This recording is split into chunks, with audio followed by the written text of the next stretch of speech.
Bom foto fizemos cartão.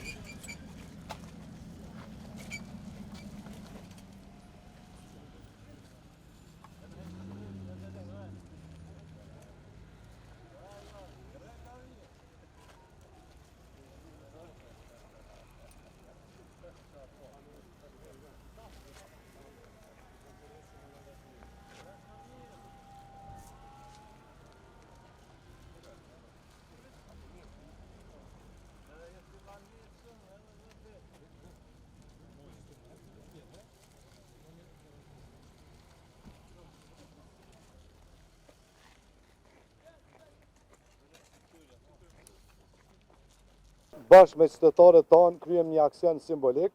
Komuna Drenazit është mbështjell me shiritat e verë të krimit si shenjë qartë se kjo ndërtesë është kthyer në vend ngjarje të abuzimeve. Ky akt është një thirrje publike për drejtësi, për transparencë dhe për fundin e qeverisjes me pazare.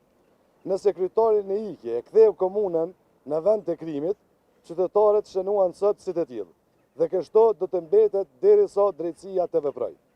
Sot jemi mbledhur këto për një çështje të rëndë që ka trunditur gjithë opinionin publik, që prek direkt jetën dhe dinjitetin e qytetarëve Drenazit. Ky nuk është vetëm një lajm i zakonshëm. Ky është një alarm për fatin e komunës sonë.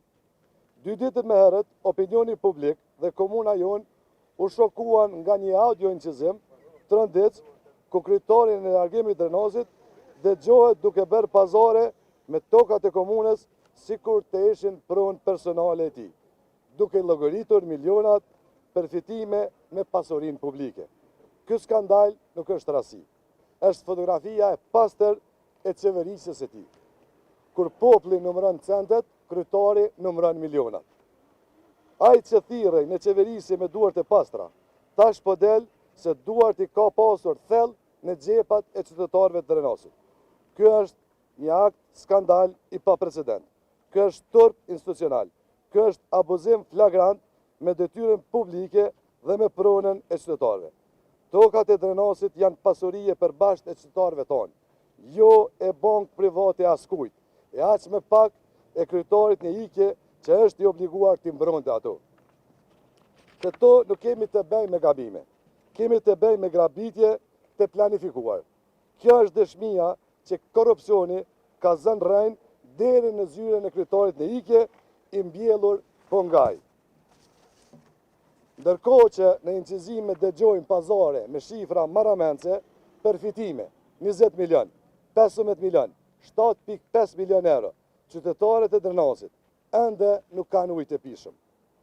Duket kriminale që disa persona rreth kryetarit në largim po bëhen milioner për një natë, ndërsa qytetarët tonë luftojnë çdo ditë për ta lidhur muajin me muaj.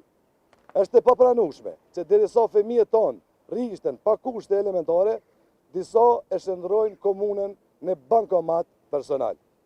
Ky kontrast është fyrje drejt për drejt për çdo familje të komunës sonë. Dhe nëse brenda pak minutave dëgjojmë miliona që ndrojnë vend, imagjinoni sa pazare janë bërë për gjatë 9 viteve të fundit, larg syrve të qytetarëve. Nuk është që s'kishte dyshime, vetëm se tani po e dëgjoj me veshët tonë. Kjo është moja e icebergut. Nëse në një incizim të vetëm na sjellin këtë, imagjinoni një dekadë të tërë se çfarë është fshehur. Prandaj sot nga kjo foltore ftoj organet e drejtësisë që të marrin menjëherë një rast në shqyrtim, ta hetojnë deri në fund dhe të nxjerrin para drejtësisë gjithë ata që kanë abuzuar me detyrën dhe besimin e qytetarëve. Ky është një detyrim ligjor, moral dhe çdo vonesë është bashkëfaqësi. Drejtësia nuk duhet vënohet, sepse drejtësia vonur është drejtësi e mohuar. Nëse heshtja vazhdon, atëherë drejtësia bëhet bashkëpunëtore e krimit. Është e dhimbshme që gara për komunën tonë po ndotet me skandalet e tilla, por askush nuk mund të pres prej meje heshtje përballë këtij turpi. Ai që vetën e çunte kampion, vërtet po del të jetë kampion i pazareve dhe abuzimeve me prona publike. Po del kampion i korrupsionit jo i qytetarëve. Unë jam i vendosur që ta kthej drenasin tek qytetarët. Dera PDK-s është e hapur për gjithë. Ata që nuk kanë të bëjnë me pazare, me abuzime e skandale, për njerëzit e ndershëm që duan ta shohin drenasin të ecë përpara, tek ata që duan zhvillim dhe transparencë. Dhe po aq e hapur është edhe për gjithë ata qytetarë që u mashtruan nga kryetari në Ike, të cilëve ju shiten pallavra e premtime boshe. Të gjithë ata që mund të kthehen në shtëpinë e tyre politike, aty ku ka vend për ndryshmëri, për kushtim ndaj qytetarëve, sepse drenasi nuk është i një njeriu, por i krejt neve. Këto është dera ku fillon ndryshimi. Kjo është thirrje për gjithë ata që besojnë në të ardhmen e pastër, jo në pazaret e së shkuarës. Kjo komunë nuk është pazari askujt. Kjo është shtëpia jonë e përbashkët. Dhe me 12 tetor do fillojmë të qeverisim si të tillë. Për këtë u jap fjalën time. 12 tetori do jetë dita kur drenasi ndron faqen dhe hap një kapitull të ri. Faleminderit shumë.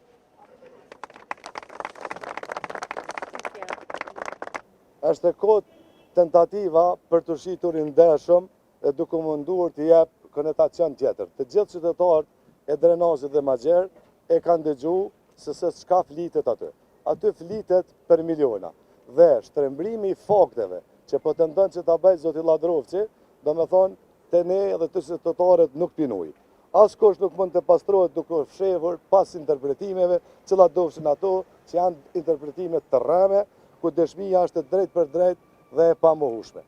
Ne e dimë që zoti Lladrovci ka qenë kryetar gjatë dhe normal qytetarët kanë folë, nuk është që s'ka pas dyshime, mirë po derisa u vërtetu me fakte që dikush në një medje e respektueshme e nxjerri abuzimin dhe tentimin kur milionat lëvizin brenda natës. Dhe qytetarët sot jetojnë gjendjen më të keqe. Ballafaqohen me probleme me ujë të pijes, ballafaqohen me lloj-lloj probleme dhe atë milionat lëvizin brenda natës. Kështu që ka pas llafe dëgjume dhe ajo është vërtetu me publikimin e një audioincizimi që konsideroj që është skandal. Qytetarët kanë një duke folur njerëz të ndryshëm për abuzime të ndryshme, por me zo, sikur të rasti i Lladrovcit, nuk kanë dëgjuar. Dhe kjo është një skandal që nuk ka ndodhur në historinë më të re të Kosovës. Që realisht media konsiderohet shtylla e 4 e pushtetit. Dhe në punën e mediave dhe gjykatave, Partia Demokratike nuk përzihet asnjëherë. Unë e konsideroj që çdo skandal, kushdo që qoftaj, është mirë me ju tregu qytetarë dhe mos zbulu. Ndërsa lidhur me personin që është pjesë e listës kandiduese, ai ka qenë asamblist edhe në kalunën, nëse sa kam informacion, lënda është në gjykatë dhe na e presim vendimin e gjykatës. Çdo vendim që e merr gjykata për neve dhe Partinë Demokratike dhe për mua, të ardhmen sekretari i komunës ka me qenë i zbatueshëm, sepse vendimet e gjykatës janë obligative. Ne nuk i bëjmë as favore asnjë personi. Vendimet e gjykatës i presëm, le të flet drejtësia dhe kur flet drejtësia na jemi këtu për me shty proceset përpara. Dhe unë e tham edhe sot, çdo skandal që ndoshta ende nuk është zbuluar, bashkë me njerëzit e mi, me asamblenë komunale, kemi adresuar në gjykata dhe asnjë çështje nuk do të mbetet pa u hetu dhe që ka ndodhur deri më sot. Kjo është dëshmia më e mirë se në çfarë situate është katandisur komuna Drenos. Unë besoj që zoti Sinone ka adresën, më është mi pyet ato, përgjithësi për atë punë nuk maj. Unë e kom një, sikur që keni dëgjuar dhe jo gjithë si gazetarë, si media, opinioni publik në Drenas është i trënditur, do me thonë me atë që ka dëgju, është e pandershme kur qytetarët meten në gjendje të keqe dhe në gjendje të rënë dhe ata flasin për miliona. Unë nuk e di saktë se kush ka qenë atë tavolin, por e kom dëgju, qysh e keni dëgjuar dhe jo. Mirë po, çdo çështje cila do qoftaj, duhet me u drejtu organet drejtësisë dhe asnjë çështje mos mbetet pa hetim.